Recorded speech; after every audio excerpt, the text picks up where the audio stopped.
You're listening to the DFO Rundown podcast with Frank Seravalli and Jason Gregor on dailyfaceoff.com. Welcome to episode 41 of the Daily Face-Off Rundown.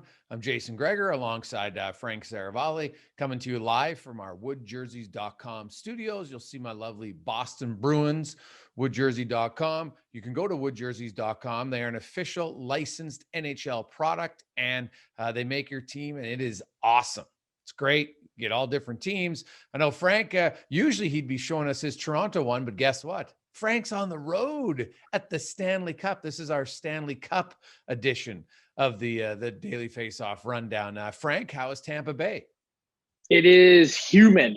You step 1 foot outside your door here and you're just melting. I think I'd rather the 110 in Vegas than the 90 here, and you're just dripping the entire time. But nonetheless, thrilled, Jason, to be carrying and planting the flag on the road for dailyfaceoff.com for the first time. Game 1 of the Stanley Cup Final tonight. And man, this town is ready. It's amped up everywhere you go. There was a plane flying around yesterday here, circling around the area where the arena is, just with a banner in tow that said "Go Bolts." So I think they're ready for the Stanley Cup. Well, hey, they should know. They were there last year. Think about it. They're one of the few fan bases who won a Stanley Cup without ever being in the building. So I would think they're very amped up after last year, and they were excited. But this year's a little bit different in my mind, Frank. Hey, nothing against Montreal. They made it there. They deserve it to be there. They've earned it there. But Tampa Bay is clearly the favorite heading into this series. Well, they are, and they're not an overwhelming or enormous favorite by Vegas standards. And I think it's really interesting because just in talking to some people here and engaging in some different conversations with other writers and reporters, I was thinking Montreal has a much better chance than we might realize. And I know that sounds funny to say, given that they just slayed Vegas, who beat Colorado. But in this case, I do wonder with some of the injuries that Tampa has, not just to Kucherov, but we knew heading into this playoff that Victor Hedman was essentially skating on one leg properly, at least, dealing with some kind of long-term knee injury that likely needs some correction in the postseason. And they've got a lot of different edges to their team, I think, over Montreal. But I think Montreal might be best suited, and we alluded to this in our last pod about the matchup that Montreal has here. They're facing a team stylistically that's at least somewhat similar to Vegas, so they know how to attack it. I'm starting to lean a little bit towards Montreal in this series. Yes, I don't see it being a favorable matchup really at all. I just look, the biggest difference between Tampa and Vegas, the strength down the middle. It's night and day different, especially when Chandler Stevenson was out of that series. So I think that's going to be the biggest one. I love Kucherov's avoidance of the question. What do you mean? What injury? I'm not hurt. I laughed at that. It's the Stanley Cup Final, and Montreal's. You got Carey Price, and you've got the defense, and I would say this that Carey Price, without question, is the best goalie Tampa's faced so far in the playoffs, and that's in the NHL today. Goaltending is so imperative, but. What about Joel Armia? I know that people say, that's a big one. That's like Joel Armia, along with Corey Perry and Stahl, have been an incredible line for Montreal. He's out for sure tonight. That's the belief. He didn't travel to Tampa, that he's in COVID protocol. Now, we were waiting for a further update from the Canadiens, and we didn't get one on Sunday evening, just about his status moving forward, because the thought was that he already had COVID in late March. Now, he could be one of those rare, cases that ends up getting it again. We have seen that happen, but, you're also curious with the testing protocol at this point. Is it a false positive? Is there any chance that he's back at some point in the series? And man, what a kick that is if you're Joel Armia. Like, you go through this playoff run, you give it all, and then you wake up the day before you're supposed to leave for the Cup Final and you test positive for COVID-19 and you're out. I mean, I can't think of a tougher situation to go through. It's got to be one of the tougher situations mentally to be sidelined in the Stanley Cup playoffs, knowing that, for the most part, you made it through on the other end and your body's healthy, but, inside you're not. Yeah, it's brutal. Coming up today on the pod, Katie Strang will join us And we'll, of course, talk the Chicago Blackhawks allegations and the lawsuits and everything that's going on with them. And also just her career, because Katie, she dives into some of the really difficult stories. She's able to engage survivors and, get them to talk on record about their experiences. And I think it's incredibly important work that she does. And I can imagine it's difficult at times. So Katie's going to join us today, and, we'll get her thoughts on the Stanley Cup Final, but it's more so going to be on the case of the Chicago Blackhawks and just overall, some of the horrific stories that are still going on in the sporting world today, specifically in hockey, and how that's got to change. So I'm really looking forward to that. Yeah, it's going to be a really important conversation. And I think rightfully so. This story with the Chicago Blackhawks has taken center stage at the Stanley Cup Final. It's going to be a huge part, I believe, of the press conference that Gary Bettman and Bill Daly give before game one, as they do every Stanley Cup Final. And, this is a story that's not going away. It's grown louder and louder, and it's time for the league to address it. Yeah, I'm very curious. Gary Bettman's a lawyer at heart. I suggest, Frank, you can answer the questions without answering the questions. You know what I mean? I'm not expecting, I think what a lot of people are hoping to hear today from the NHL. I'd be surprised if we hear it. Well, I don't think it's all that difficult, and you don't need to be a lawyer to dance around it. We're launching an investigation into the Chicago Blackhawks and the incident from 2010. Period. End of story. Leave it at that. The fact that the NHL to this point has said that they are not investigating the incident is what has raised so many red flags and so much interest in this case. We've seen a lot lesser events be investigated by the NHL over the last number of years, and also other events around the other major professional sports leagues that launch investigations. This is a critical allegation, and it's one that really deserves the time and attention from the NHL that to this point they haven't been willing to give it. And so I think that's what I'm most curious to hear is, if there is not an investigation, why not? And that's the answer that I think needs to be given to everyone in the hockey world. Yeah, and that's something we'll dive into today later on with Katie. It's June 28th. It's officially 1 month from NHL free agency beginning. And the Jack Eichel rumors, Vegas, people are suggesting, maybe Vegas could pull it off. Man, they'd have to give up a boatload of assets to do it again. The LA Kings, I still think, are a good one, Frank. A month away. There was some increase in conversation around Jack Eichel and Minnesota as well over the weekend. What do you make of that? Well, I mean, I don't think it's any secret that the Minnesota Wild would like to add a center. I mean, that was one of the real mandates from Bill Guerin when he first took over the job. And the question is, I think the Minnesota Wild really like their team. They like the direction that they're trending in.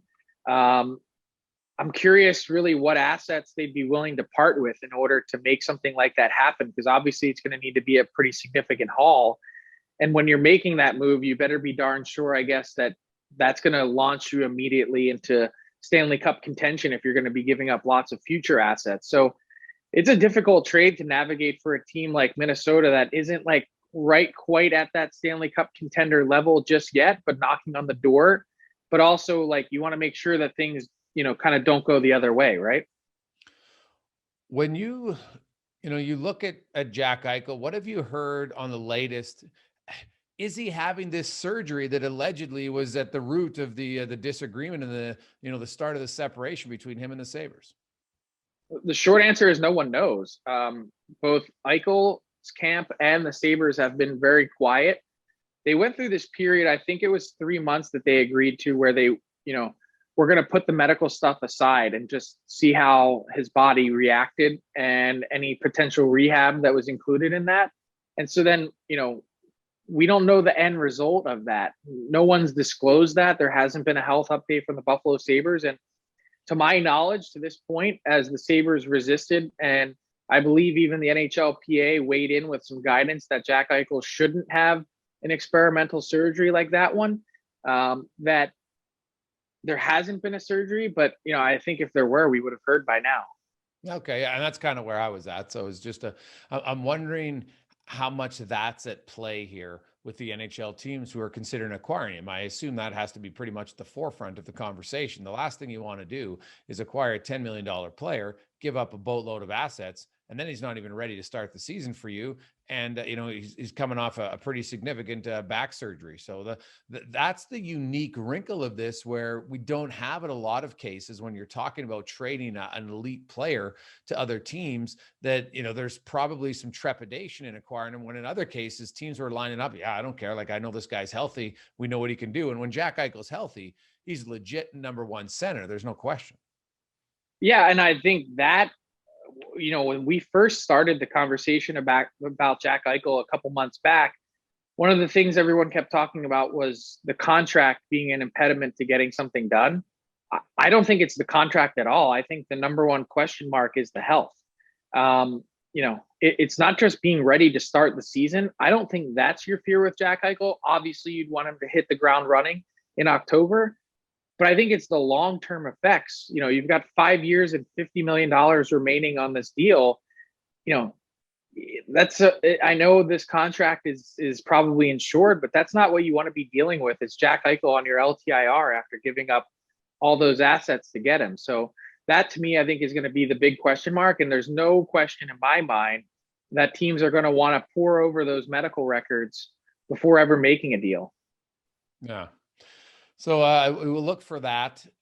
Also, there's still a lot of players unsigned, Frank, and we're basically 20 days away from the Seattle being able to talk to free agents on July 18th. And man, there's some real fear from teams that Seattle's going to come in and potentially, scoop in more free agents, kind of go a different route than Vegas went. Vegas wasn't overly active in free agents. Mm-hmm. Heck, Derek Englund was a free agent, and they still used their pick from Calgary to take him and then just signed him to a contract, and they knew he wanted to go to Vegas. So I'm curious, is Seattle putting up a good smokescreen to make teams nervous, or do you expect that Seattle will be different in their approach and that they will be signing some free agents and potentially some of the bigger names out there?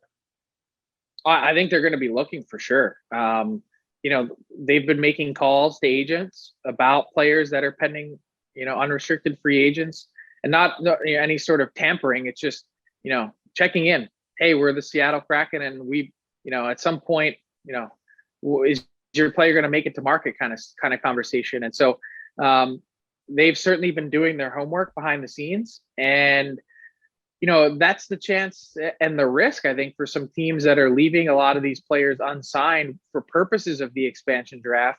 And I think that's one thing that the league has quietly pointed out behind the scenes as well, for people that are concerned about teams that are tabling deals, with a pending free agent like an Alex Ovechkin, for instance, and saying, hey, we have this done. We've, verbally agreed to terms, but we're not going to sign it until after the expansion draft. Well, I think Ovi's maybe a poor example there, but what's to prevent Seattle from coming in and saying, hey, whatever that, offer is, we'll beat it. We want you here, Gabriel Landeskog. We want you here, whoever it is. And so I think that's the opportunity that Seattle has for, one or two players on the high end that they really target. I think some of the lower end guys, it's, the window is important, but not that important, other than to maybe get a sense of, what it might cost and do some tire kicking to help evaluate the entire market in total. Yeah, I know I've heard a lot of people suggest that, teams are just going to do this. Well, I think they're underestimating, because even if it's verbally agreed to, you and I both know, Frank, there's a risk involved. And it's not like if all of a sudden a player, and let's use Gabriel Landeskog as an example, let's say him and Colorado had verbally agreed to a $7 million contract. Now, the only thing that they could offer that Seattle can't is 8 years, of course. But what if Seattle came in and said, well, we'll offer you $8 million per year for 7 years, right? And then if Landeskog's agent's like, okay, there's nothing that Colorado could do afterwards to claim that, hey, wait a sec, we had verbally agreed to a contract, because that's the rules, right? So that's the whole point of it, is that Seattle has this, it's literally exclusive for a reason to get that opportunity to do it. And by the way, I did see a report, and I'd have to double check and go back and read this, that Seattle can actually offer the 8th year. I have to go and look. Okay. I don't know if that's, but like that'd be a really interesting wrinkle as well. Well, yeah. Although I've always looked at the max when it comes to UFAs on 8-year deals, and they're pretty rare. But man, How often do you really want to sign a player to 8 years? That's the thing. Unless you're getting them coming out of their entry level deal, all right, or they're like the elite of the elite, I think it's very rare, right? I just, you look at the history of players, and most of them, they'll see a dip. Like there's the odd guy who doesn't at 35 years of age, right? If you're 27 or 28, whenever you're signing, but most of them will see it. So that would be the only way I think you'd get 8 years is if you were able to lower the AAV significantly, which is, what I'm hearing, the orders in the Nugent-Hopkins camp, when they're having conversations, they're willing to go longer if the AAV goes down. And, that's a name, Frank, that I've said it all along. I believe he will test free agency. Whether or not he's signed somewhere else remains to be seen. But I've always had a sneaking suspicion that Nugent-Hopkins is going to just see what's out there for the first time in his NHL career. I mean, look, as much as he wants to remain an Oiler, doesn't he at least owe it to himself, having gone this far and having, played through the risk of the final year of his deal? I mean, that's the way I personally would look at this. I mean, it'd be a different story if the Oilers are saying to you point blank, if you make it to market, you're not coming back. This is sort of our take it or leave it final approach. And if I was Ken Holland, that's maybe how I would be looking at this as well. Is, we've made you a number of offers here. If you really want to stay, like you've said that you want to, take one of these opportunities and we'll go for it. And if not, once you make it to market, well, then it's in our best interest as the Edmonton Oilers to then also pursue whatever may or may not be on the market as well at that point. That may be, and I've said this for a while, a better stylistic fit for the Edmonton Oilers in terms of what they need moving forward. Now, I don't know. So if you were to bet, or if you were to put percentages on it, what's the chance that he actually does explore the market? Is it 50-50? Is it more than that? I think it might be like 60-40. I don't think it's an obvious one, whereas like, Tyson Barrie's obviously testing the free agent market, right? No question. I think there's other guys that will test it for sure, but Nugent-Hopkins, like I know they've had conversations and they've made offers. So to me, that still means that like the dialogue has not, there's not a massive anger on one side or feeling disrespected by the other side or anything like that. It's just, I think it's been very cordial. Yes. From talking to both sides, that's what I hear too. So I would say every day that it gets closer, Frank, I believe it raises a percentage in favor of testing the market. Right. But you've still got 20 days, and NHL negotiations historically have come down to the wire on everything. So, go back to Steven Stamkos and the Tampa Bay Lightning, right? Where you're at today. Remember his free agency, right? That came right down to the wire. And, even John Tavares, before he left the Islanders, that, they had made the final offer the day before free agency. So it doesn't surprise me, because the NHL, there's a mindset, up until this recent CBA, it was always last minute, and in most cases beyond last minute, sadly. I think that Nugent-Hopkins in their camp, once you get to the 18th, that's when it becomes real, because then Seattle's involved, right? And I think Seattle is the one team that might be able to offer Nugent-Hopkins more than anyone else. And because like I like Nugent-Hopkins as a player, but I don't see, if he's a center, he's a second line center, and he's not a center that you can necessarily rely on in the defensive zone at key times, because he can't win a faceoff very often. The Oilers aren't paying him to be a center, though. That's the thing. And so if he wants to be a center and thinks he's a center, and he wants to pursue center money, then that's a different conversation entirely. Well, and that's what I think it is, Frank. I think that's a big part of it, because, as a guy who's played center the majority of his career, and that if you're staying in Edmonton, you can still play center at certain times. But once Edmonton gets enough legit wingers, Draisaitl and McDavid aren't running together other than the odd shift. They're going to be running as the two top centers, because that's their best way to success. Like, why wouldn't you have two elite centers rather than one and then one elite left winger? That just doesn't make as much sense. And so I think Nugent-Hopkins looks and says, well, there's probably teams that would still pay me like a center. And I think I would say, my gut feel. I think that would be a mistake. I would agree. For any team that were to go to sign him as a center, because I think he's displayed in Edmonton, having been given the chance to do it, with those two guys there, that he probably shouldn't be. And so to pay him extra to be your center, even on a team starting out fresh, I'm not sure makes a lot of sense. I think moving forward, the big question mark stylistically for the Oilers, and this is what I keep going back to, I think he had 31 games on McDavid's line, and the results were really underwhelming. He's not the finisher that needs to be in that spot. And if you consider the incredible opportunity that he had to play there, you need more out of that position if you're going to be devoting major dollars to it. Well, here's the thing, and I looked up the numbers. So from 2016 to 2018, and this is via naturalstattrick.com, Nugent-Hopkins points per 60 at 5-on-5. He was 165th amongst forwards from 2016 to 2018. From 2019 to 2021, when he played with either Draisaitl or McDavid, he was 150th. So there's a little uptick because you're playing with the league's two best scorers, but not a significant. But he should be like fourth. That's my point. So it's not. Yeah, and that's what I've been saying I'm glad you looked up the numbers, because they confirm what I think I've been seeing, which is he isn't producing enough for having played with those guys who have won, or likely on Tuesday night to be winning the Hart Trophy 2 years in a row. Yeah.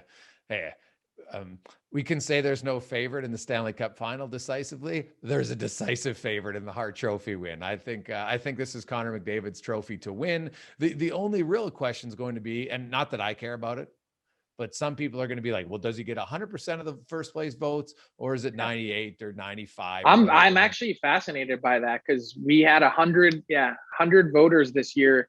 We pared down our list at the PHWA, and I know, or I think, I have, and just for full disclosure, I haven't seen the results and I don't know who voted for what. My guess is he's 90 plus first place votes. Is it 97? Is it 99? Did he get all 100? That, to me, I think is the intrigue with the Hart Trophy voting. Well, Nikita Kucherov, when he had his dominant season a few years ago in 2019 and he had 128 points, he wasn't, I was looking back. You have to go back to Gretzky in the 80s.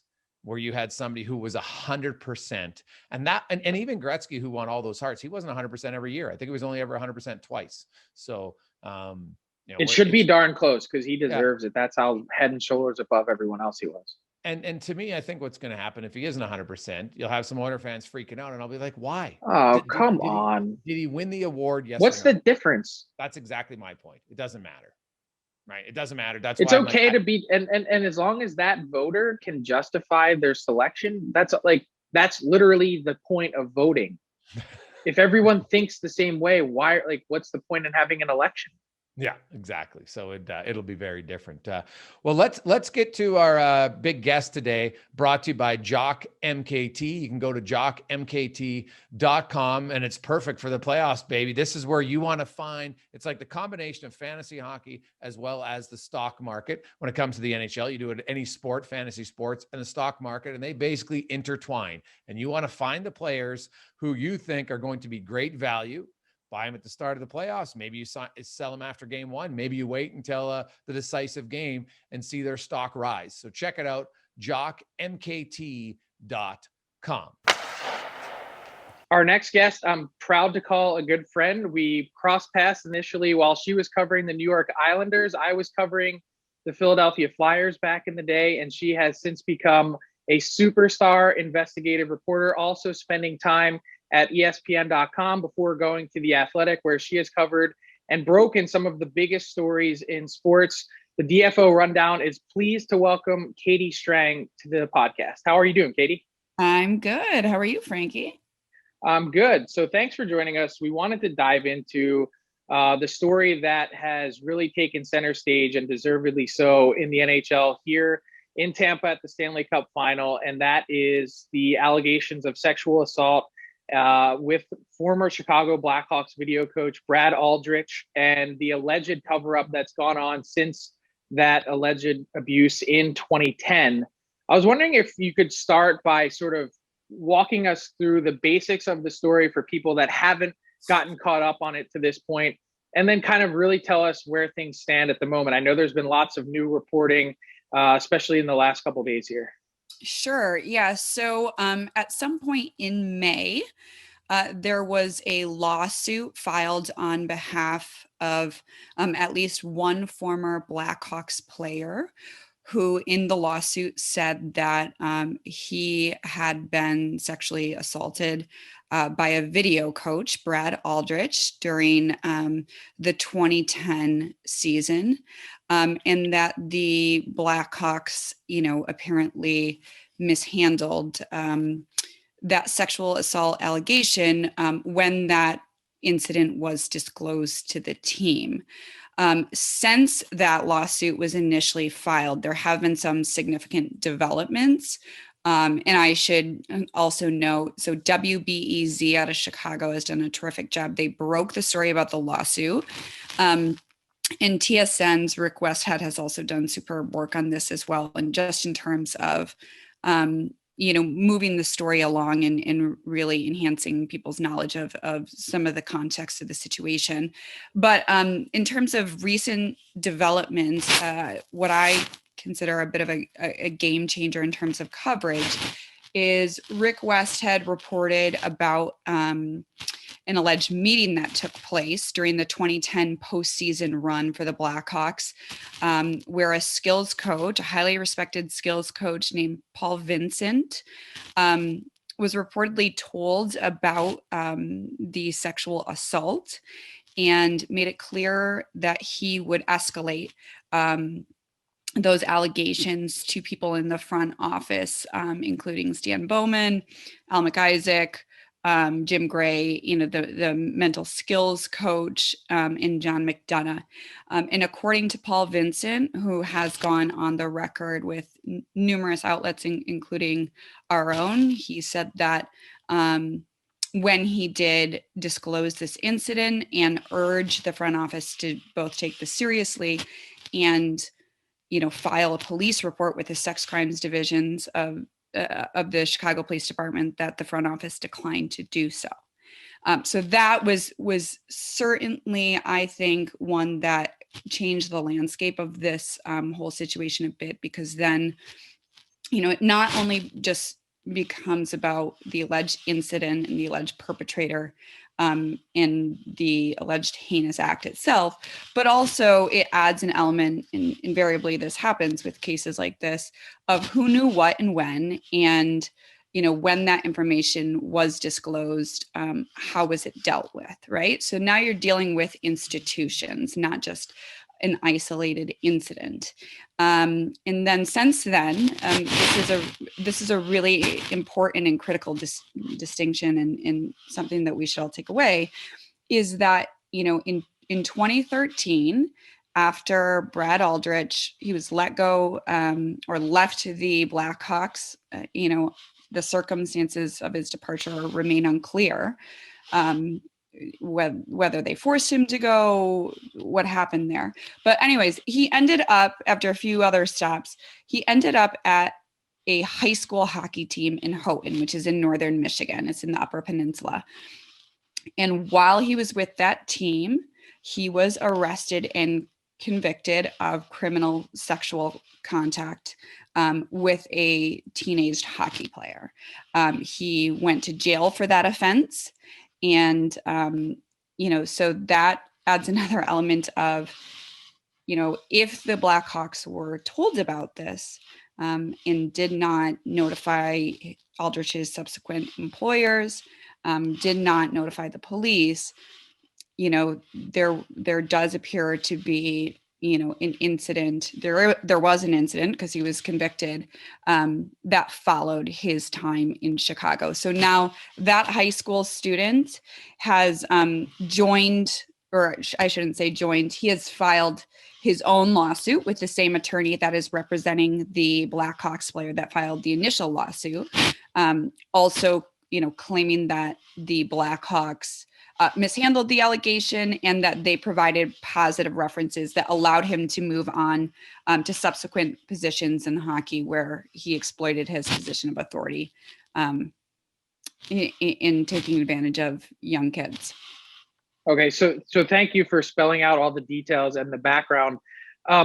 One thing that stood out to me as a question mark, and not that it really makes a big difference, but do you have any indication to this point in your reporting as to whether the alleged positive references that the Blackhawks made, were they written, or do you know, or were they verbal? That's a great question, and one that I've been trying to get an answer to as well. And the simple answer is I don't have knowledge of that with the degree of specificity that I'd like. I can only cite what's been in the lawsuit, which has just indicated positive references. I can tell you that that's something that's really interesting to me, and I would imagine would be, a pretty pivotal, point in any case. And so I'm certainly looking to track down that information, but I have not come across that yet. So Katie, it seems like this case, it's almost like it's twofold. You've got the first one that these allegations, they didn't take serious enough. And, Aldridge got to finish out the 2010 playoffs. And then you have the potential for the positive positive review on a former employee to other people. So you have so much experience covering these type of cases. Do you see it as like two errors? Is one more egregious than the other, allegedly, if they both occurred? And have you been able to uncover the depths of, because in your article you wrote that Aldridge, he propositioned and offered to perform oral sex. Is that just one of the allegations? Was there more, sexual assault involved in that case, allegedly? When you say in that case, do you mean in the Blackhawks case? Yeah, with the Blackhawks players, yes. I mean, that's the incident that was disclosed to Paul Vincent. Whether there was more pervasive conduct on Aldrich's behalf that we have not yet become aware of, that remains to be seen. Like that, might be, it's possible more people could come forward. It's possible that we may learn more about his conduct, with the Blackhawks or previously or in subsequent stops through the discovery process as this lawsuit unfolds. In terms of your first question, and I try not to put sort of like a value grade on what transgression is worse as it relates to anything involving sexual assault or the potential mishandling of sexual assault allegations. But I can say that in my experience covering these cases, there are generally like sort of two phases, right?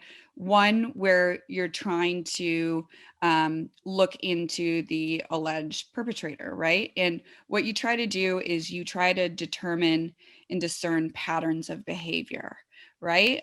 People that prey on someone in terms of like distorting a power imbalance, or who exploit a position of authority to prey on others. They don't do it in a vacuum. They often do that and hone that technique over time, and they develop patterns. So that's, one thing that I've certainly looked into in his previous stops and subsequent ones and have found. And then invariably, like the second phase is always, what allowed a person to operate undetected for a significant period of time, and whether that's a level of institutional negligence, if there were people aware of certain behavior that did not report or disclose that behavior, whether they did not handle it appropriately, whether they did not notify the appropriate authorities or oversight bodies.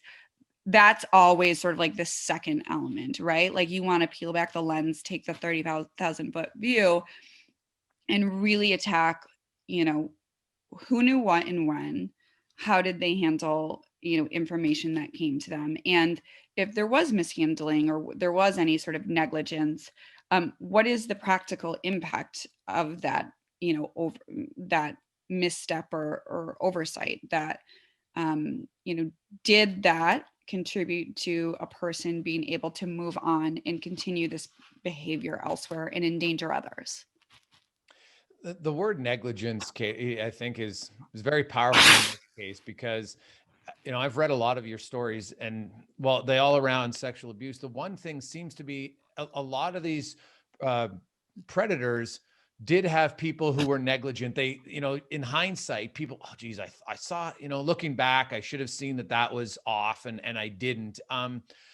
Is that when you do all your reporting, is that one of the things you find that we're still, even in 2021, there's a lot of us, maybe just as humans, who we all say we would do the right thing and we all think we would know what the right thing should be, yet these cases keep happening. Are these predators just that smart to know how to weave through it so people don't call them out on this? Because from outsiders are always wondering why, and I don't want to attack anyone because it's happened for so many people who I think have good intentions but never act on them. In all your studying, what have you come up with that why so many people in different cases are not vindictively negligent, but are just negligent? So that's a wonderful question, and I think it really gets to the heart of like the dynamic of sexual abuse and sexual offenders, and I'm really glad that you asked. I think there are two really critical points here.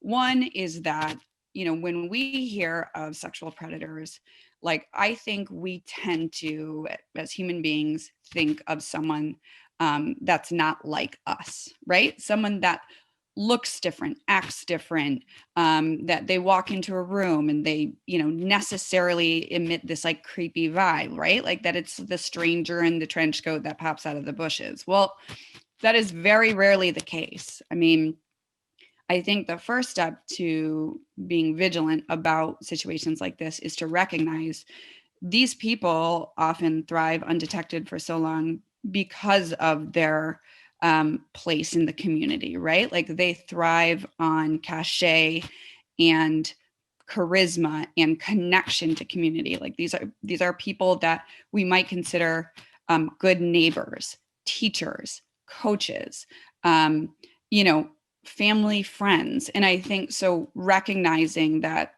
even though it's human nature to try to other someone, that oftentimes people that are victims of abuse, it happens at the hands of people that are very close to them. So that's, one element of this. Now that I'm thinking of it, I think there really are three elements. Two, I think people feel nervous about sometimes speaking up when they don't feel like they have hard evidence or firsthand eyewitness accounts. And I think a lot of people feel leery of even talking about sexual abuse and are uncomfortable, don't have the language to communicate and articulate concerns. And so naturally default to, yeah, maybe I've heard something, maybe I got sort of like a bad vibe, maybe I have a gut feeling, but like, that's really not my place to say. And the potential of ruining someone's reputation is prohibitive, right? Like I'm uncomfortable coming forward maybe because I don't have anything hard to go on. And unfortunately, I had a sexual abuse survivor once tell me this, and I think it's so prescient and also universal. Silence is like an incubator for this. So the more people that don't voice concerns or speak up when they see something that might register as a bit odd or inappropriate, the more a person can sort of sense that they can blur the lines and push boundaries and stuff like that. The third element, which, I think is becoming more, there's a more general awareness in society now, is that, grooming happens not just to, in a case of like a sexual offender, not just a kid, an athlete, a student, it happens to the parents as well. So, where a sexual offender or predator will groom a kid by, special treatment or gifts or positive feedback, or, playing time sometimes, they will often groom the parents as well, right? They'll work really hard to gain that parent's trust, to gain the parent's favor, to develop a relationship with them as well.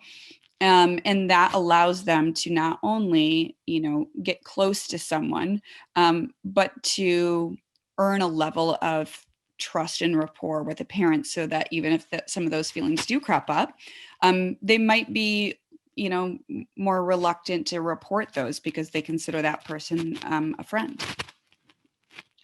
Every person, Katie, that speaks up about sexual assault is a credible voice. But what strikes me about this case is that Paul Vincent is extremely credible, and he's on the record, and he's front and center. He's well respected in the hockey world. And oh, by the way, he's also a former police officer. And I think with him on the record, that's what sets this, case apart, and it puts it in a little bit of a different light. And so what shocks me, Katie, is that we've gotten to this point, and this story has obviously continued to grow louder and louder, asking for the NHL to address it. And in a quote to you and your reporting last week, the NHL says there is not an investigation. Where in your mind is this heading? Why hasn't there been an investigation at least started by the NHL? And, as Gary Bettman and Bill Daly take, center stage for their press conference before game one tonight at the Cup Final, if we could put on, give you a crystal ball, what are you anticipating hearing? That's a great question, and one that I have been talking with people about over the past couple of days. I'm very curious to see how the NHL handles questions today about this, because they will get them, and whether they're willing to divulge any sort of like scenarios under which an investigation would be initiated. Whether an investigation, if it is initiated, will be outsourced to a neutral, independent third party, which I think is important from a propriety standpoint, or whether they'll just sort of, deflect under the guise of ongoing litigation, which, we see in a lot of different cases, not necessarily with the NHL, but with other corporate entities and such. And that's been the response from the Blackhawks, by the way. Of course, it's been, we can't comment on pending litigation. Now, one important thing to note in Bill Daly's comment to me is he said there is no current ongoing investigation. That does leave some wiggle room, perhaps, that, is it possible that the NHL has looked into this in the past? I suppose it is. So those are some of the questions that I would like to nail the league down on. It's really tough in sort of the pandemic world of Zoom press conferences, that there's not a ton of opportunity for follow-up questions, or if you go down a line of questioning, if you don't feel like it's sufficiently answered, there's not a lot of room for follow-up questions. So I'm hoping that it'll be kind of a collective effort today, as Bill Daly and Gary Bettman do take questions. And I also think that quote left wiggle room that they may initiate an investigation the more information comes out. Getting to your first point, I was mowing the lawn yesterday, and I was thinking about the very thing that you said about how credible Paul Vincent is. And I have not heard a single person that knows Paul Vincent that says anything other than he's just a really salt of the earth, stand-up guy.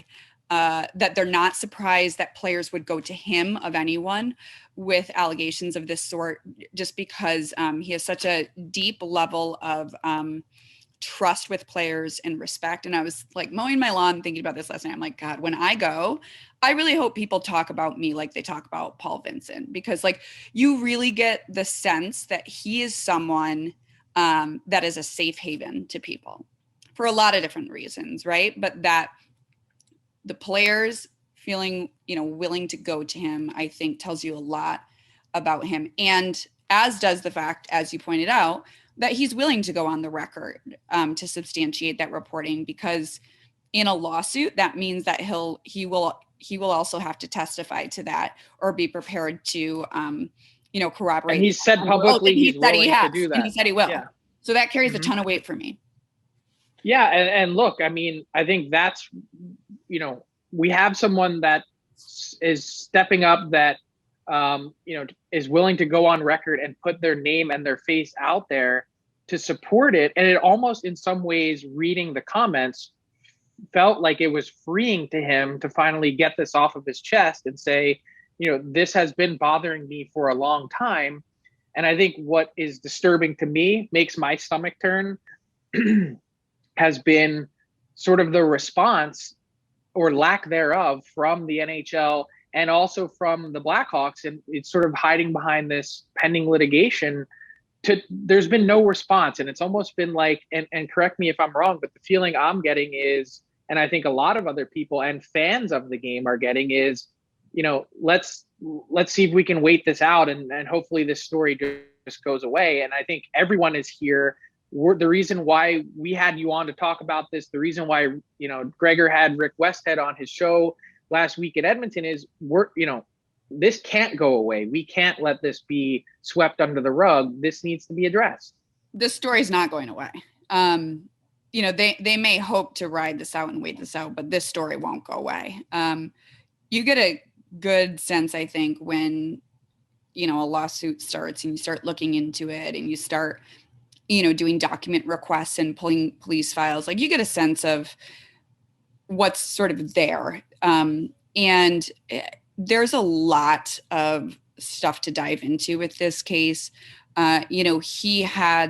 He exited several different positions in hockey under dubious circumstances, which again goes back to this idea of patterns of behavior. And you talked about, what made your stomach turn. I'll tell you something that really struck me and that I found unsettling. So I was looking through the police report from the Houghton Police Department this weekend. And in that police report, there is a section that basically identifies the police department's contact with Aldrich's previous employers. So the Chicago Blackhawks, Miami University, and Notre Dame. And all three of those places, when asked about the nature of his departure, declined to reveal information about why he left, absent a subpoena or a search warrant. So I'm not an employment lawyer. I don't know if that's standard operating procedure, but the fact that, we know from that police report, from others, that he left Miami under suspicion of unwanted touching of an adult male. And we know that he left the Chicago Blackhawks shortly after this alleged incident was reported to the front office. So the fact that it feels like those institutions are being very reluctant to share information in cooperating with a law enforcement investigation, and this is back in 2013, I find disturbing. Yeah, 100%, Katie. And Frank talked about having one voice. Well, Nick Boynton's on record as saying this. I saw Brent Sopel, a former member of the Blackhawks in 2010, retweeting these allegations. That's very rare. Historically, the NHL is, we don't talk about anything. And the fact that you have two players essentially saying, hey, this story is true, right? Like, Nick Boynton didn't mince his words. It was pretty clear what he said. So, like, that in itself, is there, if there's any, one sliver of positivity here, could this maybe be the crack in opening, and it happens in a lot of sports. And you mentioned the term institution. And I think that's a fair term, that, maybe it's starting to change to suggest that, no one's judging Nick Boynton. No one's going to judge Brent Sopel. People are going to say, good for you to say something now. And Frank alluded to maybe being a relief for a lot of people involved. How do you read the fact that you actually have players, Kate, because you've done so much great work on so many different stories? It's hard to get people involved sometimes to actually speak on the record. It's really hard. And I do think there is, a culture in hockey, one of both like stoicism, of like playing through pain, playing through injury, not wanting to be a distraction, not wanting to rock the boat. And I think that can lead to, unfortunately, sometimes people feeling like they can't speak up and they can't, be vocal and emphatic in support of, teammates in a situation like this, or about, a situation that they know about that is inappropriate. So I am heartened to see people like Nick Boynton and Sopel, like, feeling willing and comfortable speaking up. It'll be very interesting whether other people do as well. I hope that, like, the tide is turning in terms of, there is a lot of like stigma and shame around sexual abuse in any sport, at any age, in any scenario. But I hope that we're learning more about that to the point where people, feel comfortable and are emboldened to speak up, especially in sort of service to others, right? To spread awareness and to help protect it happening from other people. So yes, I did find that affirming. But I'll tell you what, like, one thing that I always tell people, and I get asked this all the time because of the work that I do. And whenever a story like this comes up, I always get asked, like, how common is this? And my answer to that is, I think it's much more common than people think. I really do. This is the bulk of what my day-to-day reporting focuses on. And I'm very busy. And I don't see that abating anytime soon. If you ask anyone in hockey or anyone in like competitive sports rather, everyone has someone, 1 or 2 degrees of separation that, has encountered some inappropriate behavior, has encountered some, coach or person of authority who has exploited that in some way. I think this is much more common than and more pervasive than people think. Now, this certain scenario is unique in some ways, but in some ways, it's a pattern that we are seeing all over the country, in youth sports, in club teams, in college hockey programs, etc. And I think that's something we need to be really aware and really vigilant about. It's a massive problem in society for sure. And if sports has to become the leader to get it talked about even more, as painful as that is, I applaud you, Katie, for doing the work and doing all these stories. A story similar in Chicago, well, not similar, but in Chicago about Adratis, and you uncovered that story, and that went on for decades. I have to ask you is, when you report on all these stories, because I have a few friends who are girls that I grew up with who unfortunately got raped, and hearing their stories, like they went into detail with me, and it's awful to hear that. And instantly there's rage that comes out at times, and you want to be, well, tell me who they are, because you literally want to do harm to them. When you're covering these stories, how are you able to continue on? Because I would think at times, like, it can be really draining to have to, now I've got to interview another survivor. And I like that term more than victims, is survivors that went through all these horrible things, and different people at different times and different ages. How have you found that you're able to keep your emotional sanity through all of this? Because I'm sure there's lots of stuff that you hear that you can't officially even write on because you don't have it 100% collaborated. So you want to make sure you're protecting yourself. How do you go through that on a day-by-day basis? That's a great question, and I appreciate you asking. I have a wonderful therapist. I drink a lot of wine, and I eat a lot of pasta to kind of eat my feelings sometimes. But you're right. Like it can be very dispiriting. It can be very demoralizing. It can be very draining. And there is a deep, there is a deep well of anger that I have when I hear these things sometimes. But, I try to channel that in a very positive way to fuel my reporting and be very dogged and tenacious about my reporting as a result. But it's hard. I will say this also, people assume that because it's so dark that, it's all like sort of depressing work. Yeah. However, the reason that I do it is, one, I think it's important, and it feels like very purpose-driven work, and I think it's necessary.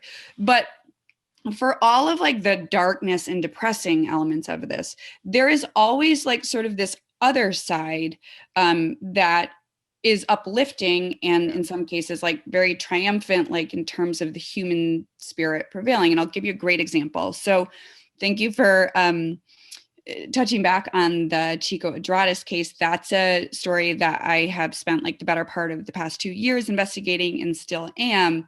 And I have the 2 of the survivors that are members of the federal lawsuit in that case are about 20 years apart in age. They didn't know each other at the time. They intersected and overlapped with Chico Adratis at different stages of their career, but are both survivors of his abuse.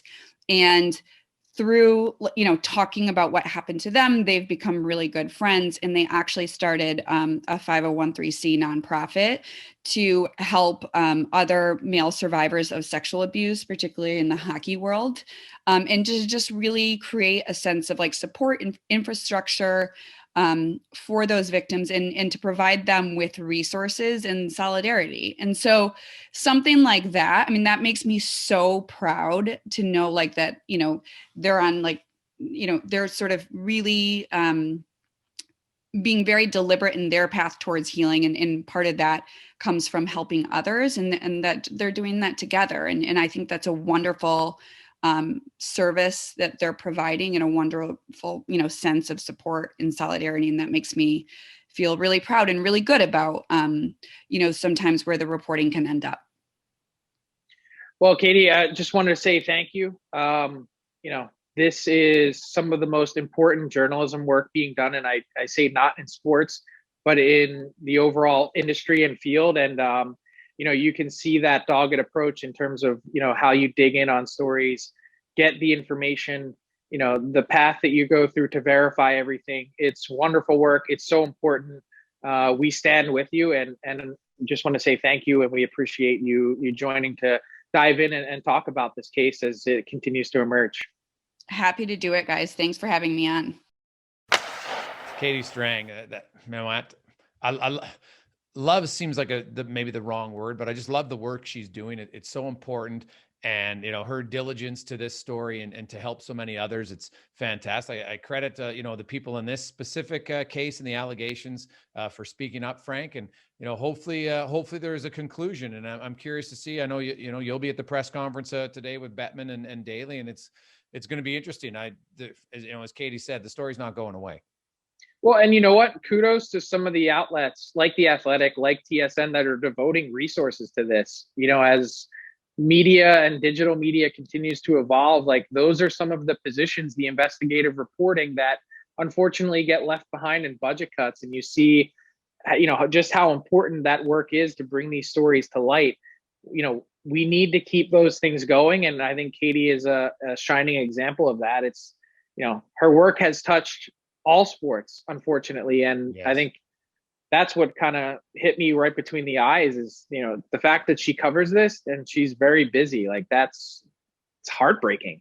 Well, I spoke to somebody from the RCMP in Alberta, and their child pornography division has grown 3 times because it's that busy. Now I asked, is that because you didn't have a big division to start? And that's a small part of it, but it just continues to grow and develop. And so I think we as a society no longer can have our head in the sands and I know it's hard to think about it, because no parent in their right mind would ever want their child to go through with that, whether they're 6, 16, 26, it doesn't matter the age of a victim in this case. Right. We need less survivors, because that means there's fewer victims. And I think as society overall, it's something that we have to be more aware of and be more communicative with other people. So these perps can't just, you know, as Katie said, they walk among us in a sense, because they don't look like how they used to be portrayed on television and in stories.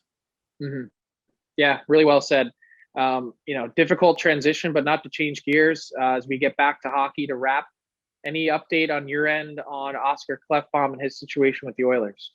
Yeah, well, Oscar Klefbom, for those who don't know, he had shoulder surgery again. He's got arthritis in his shoulder, Frank, and every medical expert I talk to, arthritis is not something you can, you know, you try to manage it. You're not going to cure it.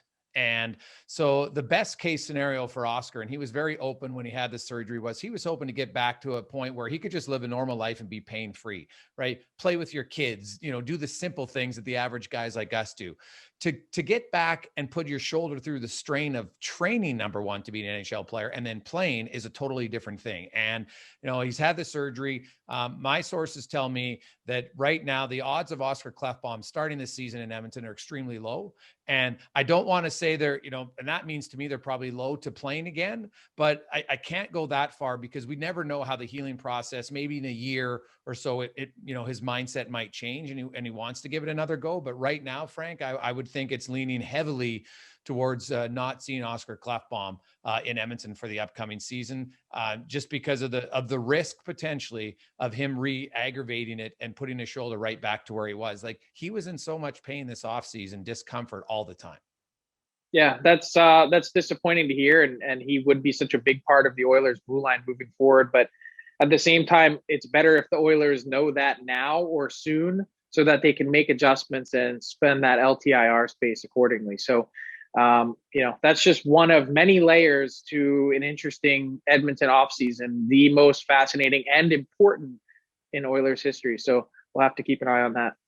You betcha. It'll be a following story. I know you'll have info on it at dailyfaceoff.com along with myself. Enjoy your first Stanley Cup as a member of the dailyfaceoff.com team. Get down there, represent, and we'll talk to you on Friday. Thanks for listening to the DFO Rundown with Seravalli and Gregor. Keep it locked on dailyfaceoff.com and subscribe wherever you get your podcasts from to never miss an episode.